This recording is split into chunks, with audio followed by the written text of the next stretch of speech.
la loi de finances pour 2021 et la jurisprudence, et on va s'intéresser aujourd'hui aux personnes physiques.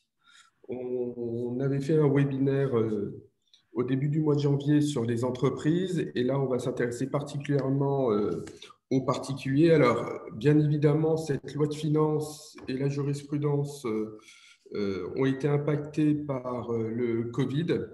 On a trois lois de finances rectificatives qui sont intervenues sur l'année 2020, ce qui explique qu'on n'en est pas en fin d'année, alors qu'habituellement on pourrait en avoir. Et on a un certain nombre de mesures qu'on va vous expliquer, d'aide notamment pour faciliter la période Covid sur les loyers. Donc on va rentrer tout de suite dans le sujet et je vais vous mettre à l'écran la présentation. Et je serai donc accompagné par deux collaboratrices du cabinet. Si je ne me trompe pas. Voilà. Hop. Alors, attendez juste un instant. Et on va y être. Voilà. Donc, je vais donner la parole à Adèle Carl, qui est collaboratrice fiscaliste du cabinet et qui va commencer à nous parler de l'impôt sur le revenu, notamment de la loi de finances. Bonjour à tous. Donc aujourd'hui, on vous présente les mesures principales pour les particuliers et évidemment, on est obligé de commencer par l'actualisation du barème de l'impôt sur le revenu qui a été, enfin les différentes tranches du barème ont été revalorisées à hauteur de 0,2%. Ça, c'est pour tenir compte de l'inflation. Ça sera applicable pour les revenus perçus par les contribuables en 2021. Donc, du coup, lors de la déclaration qui sera faite, non pas en 2021, mais du coup en 2022. Donc, on a eu une légère baisse de l'impôt sur le revenu puisque la tranche à zéro, du coup, a été légèrement augmentée. Et donc, de manière après automatique, tout le reste, toutes les autres tranches ont été également augmentées. Donc, ça, c'était le premier point. Le deuxième point au quotidien qui touche les contribuables, c'est la taxe d'habitation. Donc, on sait qu'il y a beaucoup de ménages qui ont eu leur taxe d'habitation supprimée ou en tout cas diminuée. En 2021, il y aura 20% des contribuables les plus aisés qui verront donc leur taxe d'habitation diminuer d'un tiers concernant uniquement leur résidence principale. Ça a été confirmé qu'a priori, pour l'ensemble des ménages français, elle sera complètement supprimée en 2023, quel que soit le niveau de revenu. Et la précision, c'est pour ça que je précisais résidence principale, les résidences secondaires ne sont pas concernées par cette suppression. Donc, elles sont encore pleinement actives. Voilà. D'accord. L'autre point qui concerne les contribuables qui vivent à l'étranger, donc ce qu'on appelle des non-résidents, les non-résidents qui perçoivent des revenus en France, donc les salaires, les pensions, les rentes, etc., de sources françaises. Il y avait une réforme qui était prévue dans le cadre de la loi de finances 2019 qui avait prévu d'aménager un peu la retenue à la source qui est appliquée sur l'ensemble de ces revenus français. Finalement, elle a été abandonnée. Donc, tous les revenus de sources françaises perçus par des non-résidents français à compter du 1er janvier 2021 verront toujours s'appliquer la retenue à la source partiellement libératoire sur un barème à 3 tranches. Donc, ça signifie que pour tout revenu annuel inférieur à 15 000 euros, il n'y a pas de retenue à la source. Pour les revenus annuels perçus en 2021, entre 15 000 et 43 000 euros, on aura une retenue à la source de 12%, hors DOM tout court, pardon. Et pour toute la fraction des revenus supérieurs, on aura une retenue à la source de 20%. Voilà. Donc, le régime qui initialement devait être abandonné est maintenu. Alors, je vais amener une précision parce que c'est vraiment quelque chose d'important. Hein. On avait une volonté de remettre un peu à plat la fiscalité des non-résidents. en l'augmentant quand même notablement. On revient à la case départ et la précision concerne le caractère partiellement libératoire. Jusqu'à la tranche de 20%, la retenue est libératoire et au-dessus, elle n'est pas libératoire. On doit compenser et calculer par rapport à la déclaration d'impôt sur le revenu. Bon, c'est quelque chose d'assez classique, mais je souhaitais le souligner. C'est un vrai recul de la part du gouvernement qui avait accès à une taxation importante des non-résidents en partant du principe que si on est non-résident, on doit subir une imposition plus élevée. Ça avait quand même donné lieu à un fort lobbying de la part des députés représentant les Français de l'étranger. Adèle, vous pouvez continuer. Bien sûr. Donc, on aura également, alors ça c'est lié au Covid, puisqu'il y a toutes les mesures qui ont été mises en place par le gouvernement en aide suite aux mesures sanitaires exceptionnelles qu'on connaît. Et notamment, il existait déjà un régime fiscal des abandons de loyers assez particuliers qui ont été consentis dans le cadre de la crise sanitaire. Donc, en fait, c'est un crédit d'impôt qui a été mis en place en faveur des bailleurs. Alors, quels que soient les bailleurs, personnes physiques, sociétés, qui relèvent de l'IR, qui relèvent de l'IS, et en fait, qui ont consenti des abandons ou des renonciations définitives de loyer. Donc, en fait, ce régime devait prendre fin. Finalement, le gouvernement a décidé de le prolonger. Donc, le législateur a acté cette prolongation pour tout loyer, abandon de loyer ou renonciation de loyer qui sera intervenu avant le 31 décembre 2021. Voilà. Donc, le crédit d'impôt, il est égal à 50% des abandons de loyer qui sont consentis aux entreprises de moins de 250 salariés et à un tiers, enfin à 33,33% pour les abandons consentis aux entreprises qui excèdent ce seuil dans la limite de 5000 salariés. Voilà. Donc,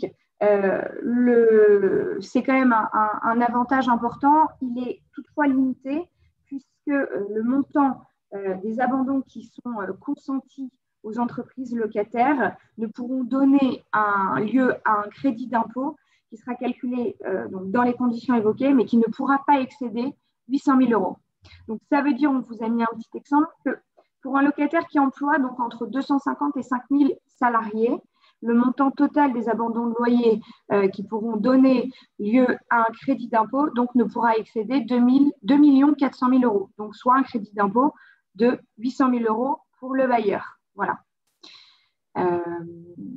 L'autre dispositif intéressant qui est prorogé, c'est le dispositif Madelin PME. Alors, qu'est-ce que c'est? C'est lorsqu'un contribuable, personne physique, décide de souscrire au numéraire en numéraire au capital de PME, c'est-à-dire mettre de l'argent au capital d'une société non cotée. Il y a un bénéfice, un régime fiscal un peu particulier qui prévoit une réduction d'impôt applicable qui avant était de 18% du montant des versements éligibles, donc qui était plafonné à 50 000 euros pour un contribuable célibataire et 100 000 euros pour les couples, les contribuables mariés ou pacsés. Même en cas d'investissement. Alors, on peut faire un investissement direct à titre personnel dans une société. On peut également le faire via ce qu'on appelle une holding, donc une société qui détient des participations dans une société éligible. Ce sont des sociétés qui ont donc des activités économiques. Il faut réinvestir dans des sociétés qui ont des activités commerciales, industrielles, etc. Mais on peut le faire directement ou indirectement via une holding. Pour renforcer, parce que les sociétés ont quand même des difficultés en ce moment, pour renforcer leurs besoins de trésorerie, le législateur a donc prorogé non seulement cette mesure, mais en plus augmenté les taux de réduction puisqu'il les a portés non plus à 18%, mais à 25% pour toutes les souscriptions qui seront effectuées jusqu'au 31 décembre 2021. Donc, c'est une mesure intéressante en faveur des entreprises non cotées. Voilà. Merci Adèle. On va donner la parole à Enora qui va continuer sur certaines dispositions intéressantes de la loi de finances et je compléterai par quelques aspects un peu pratiques énumérées par la loi de finances. Et Nora, alors il faut ouvrir le micro normalement. Je ne sais pas.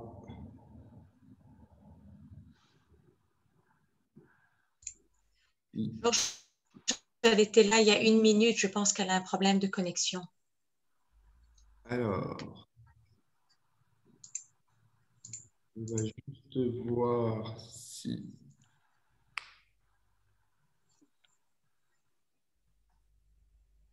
Alors, ouais, effectivement, elle a un problème de connexion. Alors, c'est pas grave, je vais reprendre la main. Alors, la disposition suivante concerne la prolongation du dispositif Pinel. C'est plutôt classique. Le dispositif Pinel permet pour les contribuables qui sont fiscalement domiciliés en France, qui vont acquérir un bien neuf ou assimilé, de pouvoir bénéficier, au regard d'un engagement de location d'une durée de 6 ou 9 ans, d'une réduction d'impôt. Alors, classiquement, dans ces dispositifs,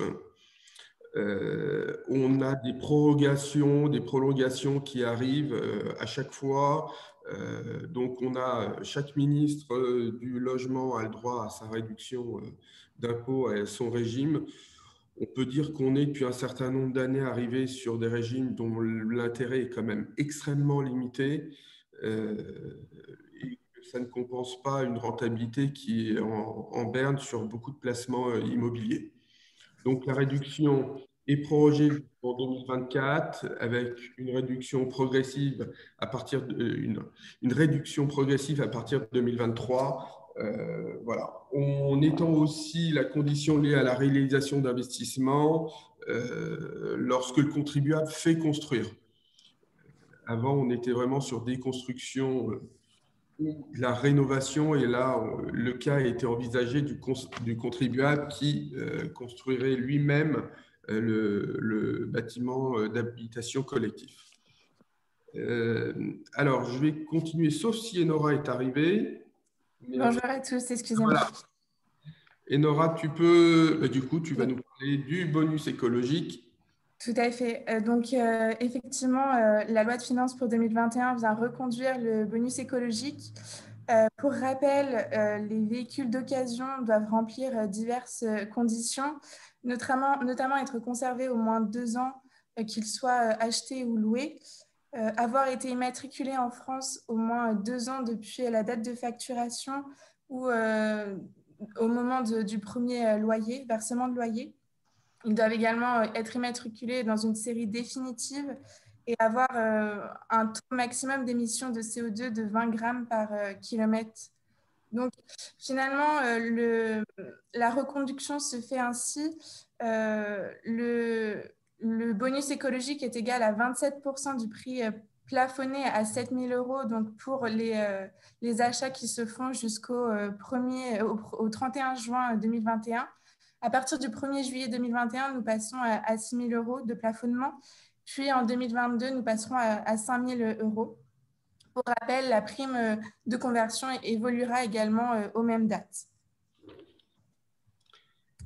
Donc voilà pour les principales mesures sur les parties. Je vais juste rajouter 2 points qui me semblent importants. D'abord, un point de procédure. Il se trouve que lorsqu'une personne ou une société était redressée et qu'on qualifiait les sommes de revenus irrégulièrement distribués, alors je m'explique, un revenu irrégulièrement distribué dans un contrôle fiscal de société, c'est lorsqu'une personne va bénéficier de largesse de liquidité. Par exemple, elle a décidé de faire payer un voyage par son entreprise et c'est un voyage privé. On considère que c'est un revenu distribué. Il n'y avait pas de pénalité. Il se trouve que la loi de finances a compensé cet angle mort en termes de procédure fiscale, et donc la personne qui serait à présent redressée aurait en plus une pénalité égale à 1,25% de la somme. Je m'explique. Au lieu d'être imposée sur le voyage à hauteur de 5 000 €, elle serait imposée sur le voyage de 5 000 euros fois 1,25, donc une base élargie. Autre élément important, c'est une mise en conformité avec la Constitution suite à une décision qui avait été rendue par le Conseil constitutionnel sur le versement de pensions entre époux séparés, et notamment le fait qu'on ait des prestations compensatoires mixtes. La loi ne prévoyait pas ce cas-là et donc ne prévoyait pas la possibilité de déduire fiscalement les sommes. La loi de finances pour 2021 est venue réparer et préciser ce mécanisme-là. Voilà, c'est les deux petites précisions que je souhaitais vous apporter.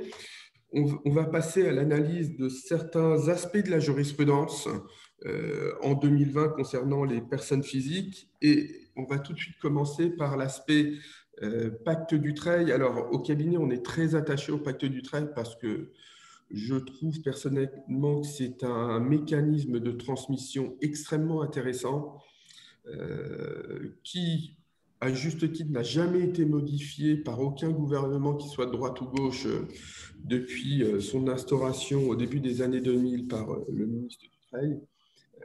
Donc voilà, on va vous préciser des éléments de jurisprudence intéressants, alors extrêmement précis, hein, mais intéressants. On va peut-être commencer, Adèle, par un rappel du mécanisme du pacte Dutreil et je vais du coup remettre la présentation où nous nous étions arrêtés. Et voilà. D'accord. Donc, le pacte Dutreil, c'est, comme le disait Maître Benayoun, un mécanisme qui permet la transmission. Donc, quand on dit transmission, du coup, c'est une transmission à titre gratuit. Donc, c'est les donations ou les successions, mais pas tout ce qui concerne une transmission onéreuse. Donc, toutes les transmissions d'entreprises à titre gratuit qui ont prévu une mise en place du pacte Dutreil peuvent bénéficier d'un abattement de 75% de la valeur de l'entreprise pour pouvoir bénéficier des droits de donation, du coup, droits de donation ou droits de succession extrêmement réduits. Donc, c'est généralement dans le cadre des sociétés familiales qu'on applique ce mécanisme fiscal très intéressant, puisqu'il y a des engagements. Alors, il y a un engagement de 2 ans, un engagement collectif qui est suivi ensuite d'un engagement individuel de 4 ans, qui, compte tenu des conditions applicables, nécessite généralement que l'un des membres de la famille continue à travailler dans l'entreprise. Voilà. Donc, on ne reviendra pas forcément sur toutes les conditions qui doivent être appliquées, mais on retiendra uniquement que c'est donc un mécanisme de transmission des entreprises qui permet un abattement très intéressant de 75% sur les droits de donation. Alors, le principe, c'est que ce mécanisme n'est applicable normalement uniquement sur des sociétés qui ont une activité commerciale, industrielle, artisanale, etc. Donc, ça ne vise pas en principe, en tout cas au tout départ, les sociétés qui peuvent avoir des activités, ce qu'on appelle des activités mixtes, à savoir une activité économique, industrielle, etc., et une activité civile. Une activité civile, c'est soit de la détention immobilière, soit de la détention de participation. Dans ce cas-là, je vise particulièrement donc les holdings, puisque, en principe, l'administration fiscale ne voulait pas que les holdings puissent bénéficier de ce mécanisme. Finalement, les holdings animatrices uniquement peuvent bénéficier de ce régime, puisqu'on considère qu'en fait, l'animation qu'elles réalisent doit être considérée comme une activité éligible au dispositif Dutreil. Donc, elles ont logiquement ce qu'on appelle donc une activité mixte, puisqu'elles ont une activité d'animation au sens strict et une activité civile de détention des participations. On a eu 2 arrêts extrêmement importants cette année, un par le Conseil d'État et un par la Cour de cassation qu'on verra après, sur cette notion de prépondérance de l'activité civile dans les holdings. Donc, avant, cette notion de prépondérance d'activité éligible au dispositif Dutreil était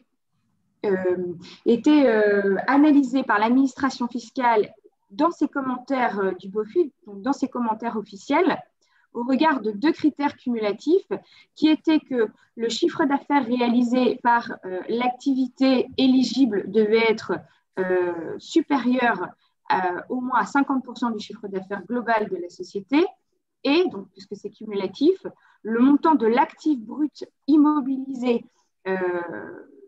de la société éligible devait au moins être supérieur à 50% du montant total de l'actif brut. Ces deux critères ont été très critiqués, d'abord parce que l'article 787B du Code général des impôts qui met en place et prévoit le régime du pacte du trade ne prévoyait pas ces deux critères, mais en plus, l'on considérait que ces critères n'étaient pas du tout adaptés dans le cadre des holdings mixtes, puisque généralement, il y a des particularités et donc la notion de chiffre d'affaires et d'actifs bruts n'était pas du tout adaptée. La jurisprudence a pris en compte ces remarques et donc le Conseil d'État, par un arrêt du 23 janvier 2020, a censuré les commentaires de l'administration en rappelant que la prépondérance de l'activité opérationnelle devait effectivement être effective, mais que pour autant, on devait considérer cette activité prépondérante opérationnelle non pas en fonction de critères prédéfinis, mais en considération d'un faisceau d'indices qui sont déterminés d'après la nature de l'activité et les conditions de son exercice. Donc ça a été un arrêt très important qui ensuite a été confirmé par la Cour de cassation. Donc ça, après, c'est le slide suivant.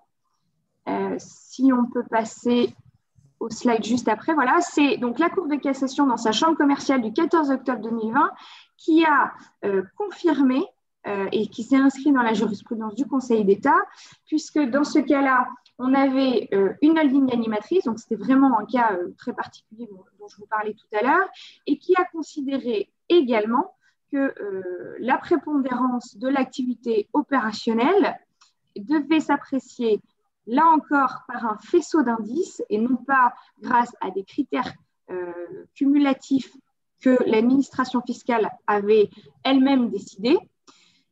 Et elle a également précisé que dans le cadre des holdings animatrices, on pouvait considérer que le caractère principal de l'activité d'animation pouvait notamment, et c'est important parce que ça sous-entend vraiment que il y a d'autres moyens de pouvoir démontrer la prépondérance de l'animation dans la structure lorsque la valeur vénale et non pas la valeur comptable des titres de ces filiales représentait plus de la moitié de son actif total. Et alors, il faut également retenir qu'a priori, on retiendra la valeur vénale des titres que la société anime. Voilà.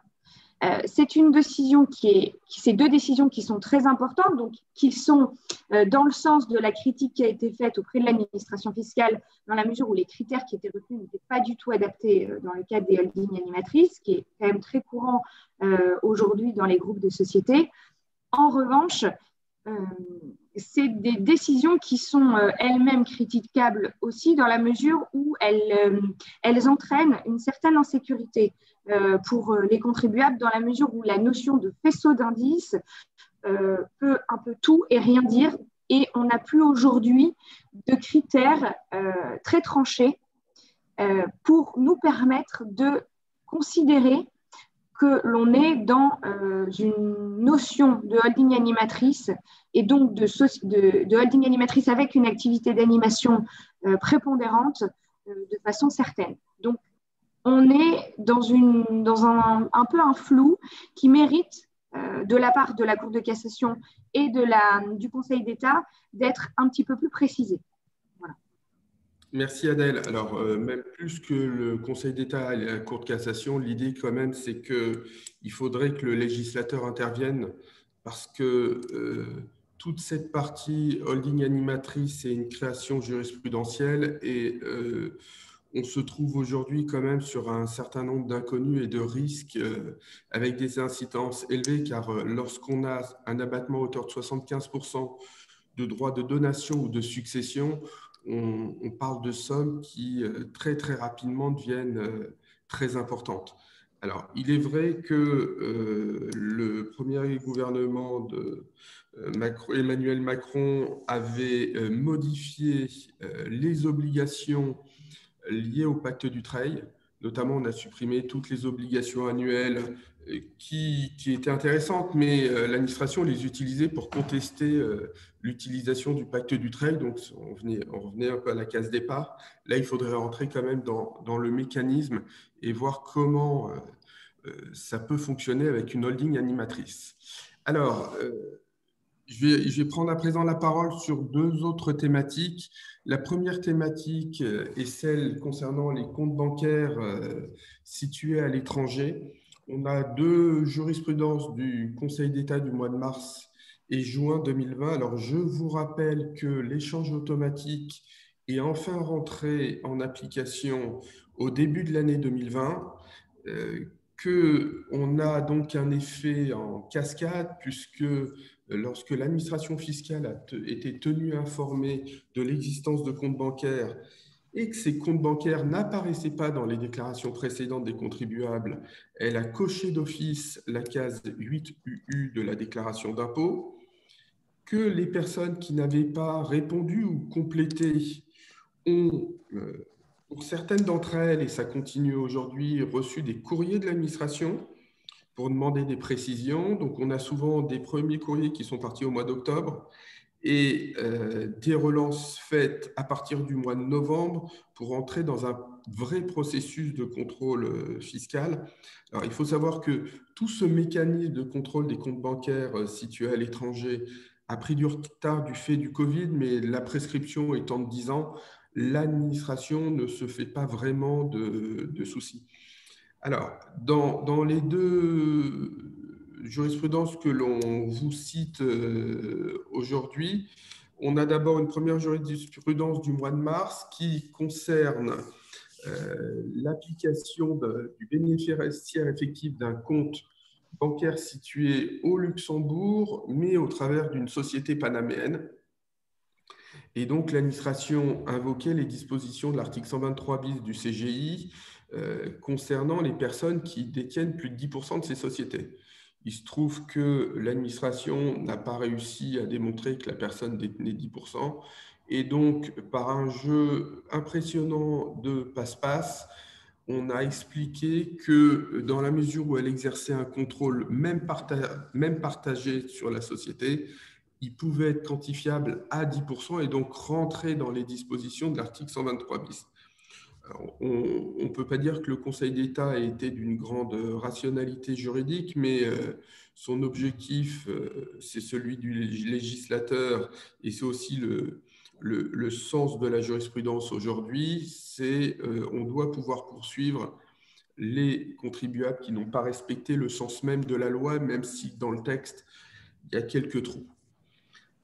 Concernant la jurisprudence du 5 juin 2020, il s'agissait qu'une société luxembourgeoise avait reçu des dividendes de source française et qui avaient été versés sur un compte bancaire suisse. Et afin de bénéficier de l'exonération de la retenue à la source, le bénéficiaire doit justifier de sa qualité.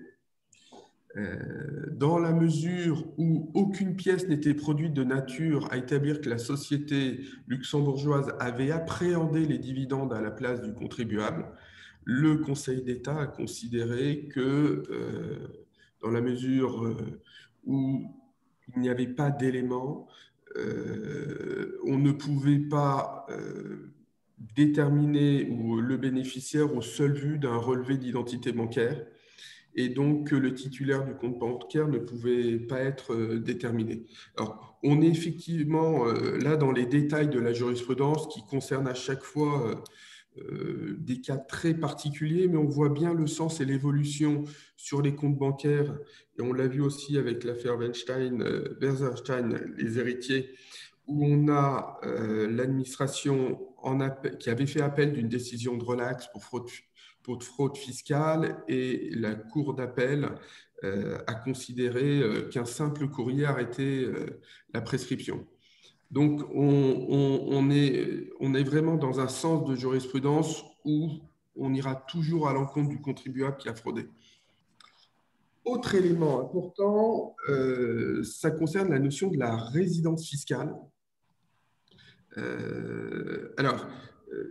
La résidence fiscale a un peu pâti du Covid dans les faits en 2020 parce qu'un certain nombre de personnes ont été bloquées dans un pays ou dans un autre et qui ne correspondent pas obligatoirement à leur résidence fiscale effective. La France a rapidement fait passer une circulaire pour dire qu'elle continuerait à appliquer les dispositions classiques, mais que du fait de blocages, notamment aériens, elle pourrait prendre des positions un peu particulières. On a aussi une notice qui est parue au niveau de l'OCDE pour expliquer toute la problématique des non-résidents et de la résidence fiscale pendant la période de Covid. Alors, dans la première jurisprudence sortie le 9 juin 2020, on a affaire à un contribuable qui travaille et réside en Chine et il perçoit des dividendes de sociétés françaises qui ont été soumises donc à une retenue à la source en France de 30%. Et en Chine, il a été imposé uniquement sur ses revenus de sources locaux.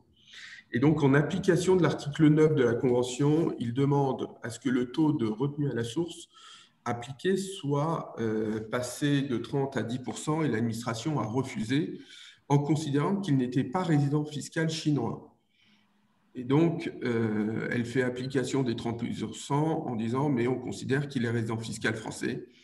Donc, le Conseil d'État a jugé que la question n'était pas de savoir si le contribuable est soumis à une imposition illimitée en Chine, mais seulement de chercher si la Chine l'assujettissait à l'impôt. Et le cas échéant seulement sur certains de ses revenus en raison d'un lien personnel et non simplement en raison de la source locale.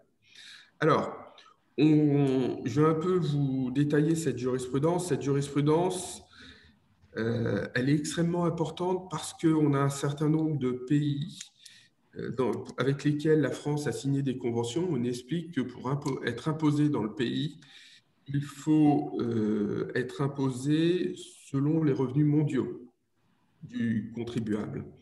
Or, dans certains pays, les revenus mondiaux ne sont pas imposés, sont voire exonérés. Et c'est vrai que c'est une jurisprudence qui peut être analysée comme un retournement de jurisprudence en disant on ne regarde pas uniquement si on a une imposition illimitée en Chine, mais on va aller regarder d'autres facteurs. Lorsqu'on analyse bien cette décision, pour moi, il ne faut pas obligatoirement en déduire une application générale, notamment à des pays comme le Portugal ou Israël, qui sont des cas très particuliers. Donc, décision importante, mais à prendre avec des pincettes qui nécessitent quand même une confirmation. Et je ne pense pas qu'on aura de confirmation parce qu'elle va un peu à l'encontre des décisions qu'on a eues dans le passé. Autre élément et décision importante, celle du 16 juillet 2020. C'est un ressortissant français qui a transféré son domicile fiscal au Brésil. Et la France a considéré qu'il était resté résident fiscal français car il avait le centre de ses intérêts économiques. Alors, je vous rappelle que l'article 4B du Code général des impôts donne comme critère de la résidence fiscale le foyer d'habitation, après le centre des intérêts économiques, puis après, on fait référence à la durée de séjour. Dans cette affaire, le Conseil d'État a cassé l'arrêt de la Cour administrative d'appel qui a estimé que l'intéressé ne disposait pas d'un foyer d'habitation permanent en France et ne séjournant de façon habituelle dans aucun pays devait être considéré comme résident fiscal français. Et là, pour le coup, la décision importante, le Conseil d'État indique que la durée et la régularité des séjours au Brésil caractérisent un séjour habituel dans cet État. Ça veut dire quoi? Ça veut dire que lorsqu'on est non-résident, il faut prendre toutes ces précautions, regarder où on séjourne de manière régulière ou pas. Et régulière, ça ne veut pas obligatoirement dire 6 mois d'affilée. Je vous rappelle que le ministre Darmanin, lorsqu'il était encore au budget, avait expliqué qu'au regard de ses services, lui considérer qu'on pouvait remettre en cause une résidence fiscale en France si la personne était restée plus de 4 mois en France.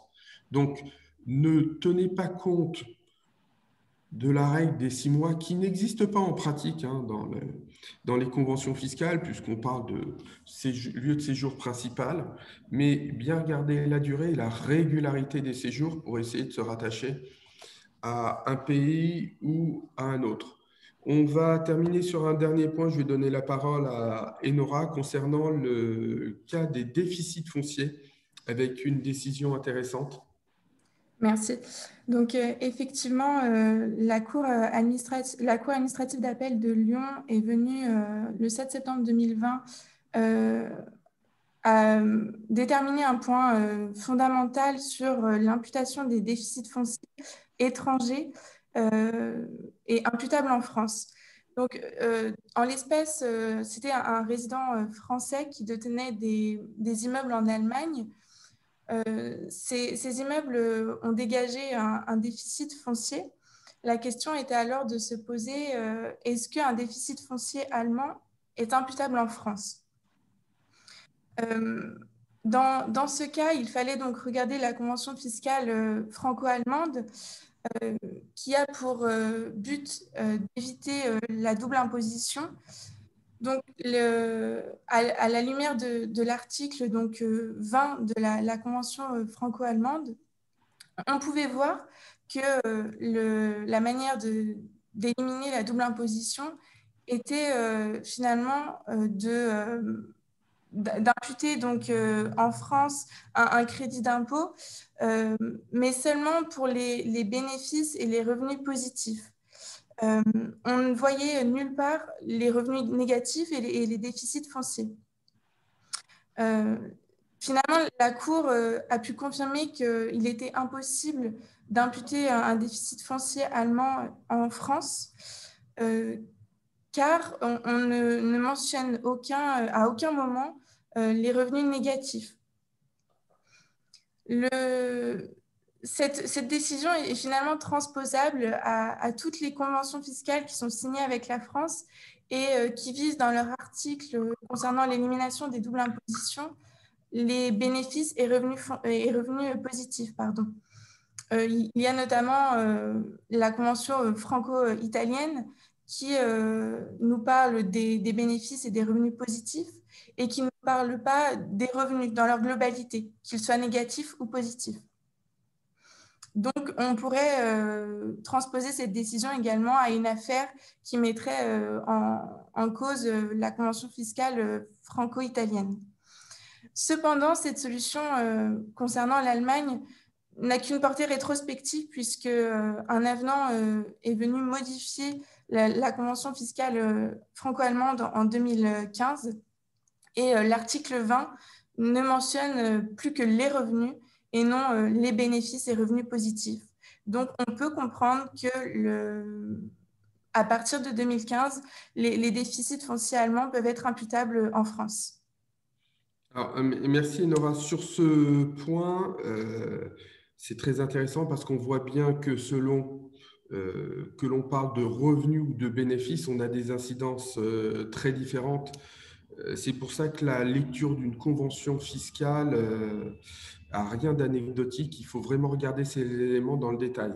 Alors, mon analyse néanmoins, si on regarde les conventions type OCDE et celles qui ont été signées par la France, c'est que généralement, on est dans des cas où on ne peut pas imputer les déficits étrangers sur les revenus français. On a énormément de conventions et aussi avec de la jurisprudence où on limite cette imputation. Voilà, on a terminé cette présentation sur la loi de finances et les aspects de jurisprudence importants. Alors, pour le coup, c'est un webinaire extrêmement technique, mais la fiscalité reste une matière extrêmement technique. Donc, c'est pour ça qu'on voulait présenter ces aspects-là. On vous remercie. On vous retrouve bientôt dans un nouveau webinaire organisé par le cabinet d'avocats CBA. Merci, bonne journée. Au revoir. Merci, au revoir.